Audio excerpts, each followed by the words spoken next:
아기 옷을 하나 샀는데 내복까지 받았어요. 미국에선 사기가 많아 잘 사용하지 않았는데 한국은 완전 다르더군요. 스페인에선 너무 위험해요. 여행지가 너무 마음에 들면 조금 더 머물고 싶은 건 당연한 일입니다. 현지에서 한 달 살기처럼 현지 문화를 접하고 그들의 삶을 더 배우고 싶어 하는 거죠. 현재 한국에서 장기 체류하는 외국인들이 늘어나면서 떠오르는 앱이 하나 있다고 합니다. 혹시 당근이세요?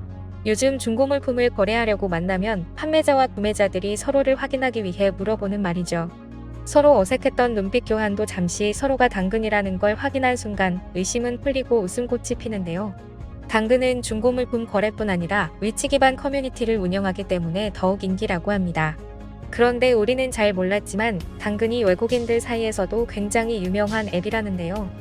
중고거래뿐만 아니라 도움이 필요한 외국인들이 이 앱을 통해 많은 도움을 받고 있기 때문이라죠.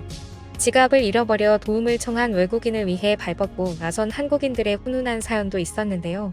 그는 몽블랑 반지갑이고 안에는 현금 24만원과 신용카드, 신분증, 국제운 전면허증이 있다며 현금까진 아니더라도 여자친구가 선물한 지갑과 신분증은 꼭 찾고 싶다고 도움을 요청했습니다. 그러자 당근에는 수많은 댓글이 달렸습니다. 그리고 외국인은 하루도 채 되지 않아 잃어버린 지갑을 찾을 수 있었죠. 그는 분실했던 지갑을 알려주신 정보로 찾았다며 지갑을 주운 뒤 신고해준 사람도 찾아서 살해하고 싶다며 연신 감사 인사를 전했습니다. 외국인들은 이런 일들은 한국에서만 일어날 수 있는 미덕인 것 같다며 입을 모으고 있는데요. 그런데 외국인들이 당근을 사용하면 한국인 판매자에게 또 다른 일을 겪게 된다고 합니다. 최근 글로벌 커뮤니티에 올라온 글을 번역해 읽어드리겠습니다. 안녕하세요. 저는 미국 출신 샤론입니다. 저는 요즘처럼 K-팝이나 K 콘텐츠가 전 세계적으로 인기를 끌고 많은 사람들이 한국에 관심을 두기 훨씬 전부터 한국 문화를 좋아했어요. 우연히 영화 괴물을 본 후 한국 영화의 매력을 알게 됐고 한국 드라마도 보고 한국 음악을 들으면서 자연스럽게 한국의 매력에 푹 빠지게 되었습니다. 하지만 한국은 먼 나라이고 여행 기회는 쉽지 않았죠. 그러던 얼마 전 제게 좋은 기회가 생겼습니다. 회사에서 한국으로 6개월 장기 출장의 기회를 받았거든요. 그래서 저는 현재 한국에서 생활한 지 2개월이 되었습니다. 서울은 활기차고 즐겁고 안전한 도시입니다. 이렇게 커뮤니티에 글을 쓰는 이유는 최근에 겪은 재미있는 경험을 나누고 싶어서예요. 저는 한국에 대해 개인적으로 많이 알고 있었기 때문에 처음 방문이지만 한국 생활이 전혀 두렵지 않았습니다. 서울에는 같이 파견 온 회사 동료들도 있고 가족과 함께 지내고 있는 직원들도 있습니다. 저는 회사에서 마련해준 오피스텔에서 생활을 하고 있습니다. 넓지는 않지만 풀옵션이라 필요한 건 다 있습니다.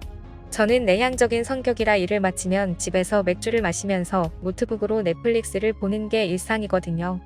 한국에 오자마자 가장 먼저 배운 앱은 역시 음식 배달 앱이었어요. 한국은 어떤 음식이라 해도 배달만 시키면 빠른 시간 내에 언제든 문 앞으로 갖다 주니까 혼자서 식당을 찾아 헤매지 않아도 돼서 정말 최고랍니다. 가끔 사람들과 어울리고 싶을 때는 협업하는 회사의 담당 부서 사람들과 저녁을 먹지만 혼자서도 시내 맛집 음식을 모두 배달시킬 수 있다는 게 한국의 큰 장점 중 하나예요. 정작 하고 싶은 말은 하지도 않고 말이 길었네요. 당근마켓이라고 들어본 적이 있나요? 미국에선 주로 이베이를 통해 중고 거래를 했었는데 한국에서는 온라인 중고마켓이 활성화되어 있어요. 특히 당근마켓은 핸드폰에 앱만 깔면 내가 살고 있는 가까운 동네에서 중고 거래를 할 수 있는 장점이 있죠. 어느 날 동료와 저녁을 먹었는데 그 친구가 제게 물어보더라고요. 살고 있는 오피스텔은 불편한 점이 없냐고요. 저는 다 좋은데 작은 소파가 하나 있으면 좋겠다고 했어요. 오피스텔에는 침대와 식탁, 소파가 있긴 한데 방에서 넷플릭스를 볼 수 있는 1인용 작은 소파가 하나 있으면 좋겠다는 생각이 내내 있었습니다. 이케아에 가서 사도 저렴하게 구입할 수 있겠지만 한국의 체류 기간이 4개월 남짓 남은 시점에서 가구를 사들이는 게 맞나 싶더라고요. 그래서 아쉬운 대로 살고 있다고 했죠. 그러자 그 친구는 제게 당근마켓을 이용해보라고 하더군요. 사실 미국에서도 당근마켓 같은 중고거래 앱을 많이 사용하고 있어요. 저 역시 사용해보긴 했지만 저는 좋은 기억이 없었어요. 위치 기반 앱인 경우 물건을 사려는 사람들보단 프로필 사진을 보고 쪽지를 보내는 남자들이 너무 많았거든요. 도대체 데이팅 앱에서 보낼 쪽지를 중고거래 앱에서도 그러는 건지 몇 번 지저분한 쪽지를 받은 후에 앱을 다 삭제해버렸답니다. 저는 그래서 당근마켓 얘기를 들었을 때 그 기억이 떠올라서 별로 하고 싶지 않다고 말했어요. 직접 만나서 물건을 받아야 한다니 그건 역시 내키지 않았습니다. 그랬더니 동료가 당근은 다르다며 적극적으로 추천하더군요. 자신은 당근 앱을 통해 한국인들의 정이 무언지 알게 됐다나요? 저는 제 물건을 파는 게 아니라 사는 거니까 괜찮을 수도 있겠다는 생각에 앱을 깔고 소파를 검색해봤습니다. 물론 프로필 사진은 올리지 않았어요. 마침 괜찮은 1인용 소파 사진이 올라와 있더라고요. 이사를 가면서 급하게 내놓은 거라는 설명과 함께 5만 원이라는 저렴한 금액이 적혀 있었습니다. 저는 거래를 위해 채팅을 했고 거래는 금세 이루어졌어요. 먼 곳은 아니었지만 제가 차가 없고 길을 잘 모른다고 하자 그분은 제 집 앞까지 가져다 주겠다고 했습니다.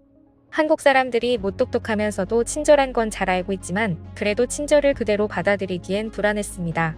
그래서 오피스텔 근처 편의점 앞에서 만나기로 했어요. 소파를 갖고 나온 사람은 제 또래의 여자와 아버지로 보이는 남자였습니다. 그들은 제가 외국인인 걸 보더니 깜짝 놀랐어요. 제 한국어 채팅 능력이 좋았나 봅니다. 저는 인상 좋은 두 사람을 보자 마음이 놓였습니다.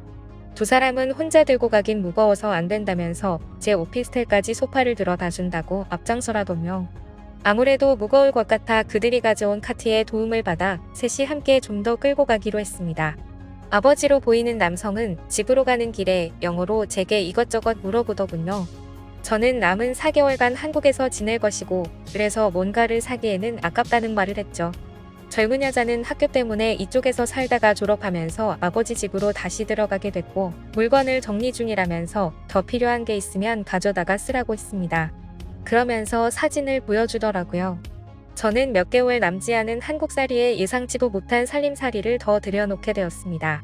그녀는 제게 깨끗하게 닦은 1인용 밥솥, 발 마사지기, 토스터기를 주었습니다. 밥솥은 솔직히 불필요한 물건이라고 거절했는데 여성이 웃으며 밥하는 법을 알려주었어요. 살과 물만 넣고 버튼만 누르면 된다고 말이죠. 그런데 어느 심심했던 주말 쌀을 사다가 밥을 해봤는데 신기하게도 밥이 마법처럼 완성됐습니다. 이후엔 미국에서도 안 해먹던 밥을 하기 시작했어요. 마트에서 반찬을 사다가 밥과 먹거나 조미김을 싸서 먹어도 맛있습니다. 매일 시켜 먹던 배달앱 대신 이제는 당근 앱을 봅니다. 어차피 저렴하게 내놓았고 팔리지 않으면 나눔을 하려고 했다면서 부담 갖지 말라던 두 사람의 푸근한 미소는 소파에 앉아서 쉴 때마다 떠오르고 있습니다. 제게 당근마켓을 소개했던 친구는 싫다더니 이렇게 물건을 잔뜩 들여놨냐면서 웃더라고요. 그러면서 돌아갈 때 짐이 많아서 어쩌려고 그러냐는데 저는 이렇게 대답했습니다. 당연히 당근마켓에 내놔야지. 지금까지 꿀튜브였습니다. 오늘 영상이 도움되셨다면 구독과 좋아요 부탁드리고요. 앞으로도 꿀튜브 채널에 많은 관심 부탁드립니다. 감사합니다.